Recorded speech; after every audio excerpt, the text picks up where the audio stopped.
जोधपुर सरदारपुरा थाना अंतर्गत महात्मा गांधी अस्पताल के सामने स्थित महात्मा गांधी राजकीय सीनियर सेकेंडरी स्कूल में आपसी विवाद के बाद 11वीं कक्षा छात्रों में झगड़ा हो गया। भोजन अवकाश के स्टूल के सिर में पार करने पर एक छात्र गंभीर रूप से घायल हो गया। दोनों ही पक्ष छात्र नाबालिग बताए जा रहे हैं। थानाधिकारी जयकिशन सोनी ने बताया कि भीतरी शहर निवासी 17 वर्षीय छात्र ने सहपाठी 3 छात्रों को खिलाफ मारपीट और एएसएसटी एक्ट की धाराओं में एफआईआर दर्ज कराई है। विद्यालय में जो विद्यार्थियों के बीच आपस में मारपीट हुई थी, इसको लेकर क्या कार्रवाई हुई है सर? जी, ये परसों की घटना है।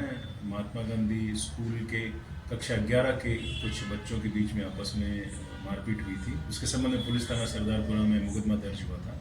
उसकी जांच है, जो हमारी एसीपी वेस्ट मैडम है, छवि शर्मा मैडम, वो जांच कर रही हैं। जिस जांच के क्रम में मौके पर एफएसएल वगैरह आई थी, मौके से जांच करी थी। सर कोई इसमें आगे कार्रवाई क्या हो रखी है अभी? बिल्कुल इन्वेस्टिगेशन बिल्कुल शुरू हो गया है, और आगे जैसे इन्वेस्टिगेशन आगे बढ़ेगा उसी अनुरूप कानूनी कार्रवाई अमल में लाई जाएगी।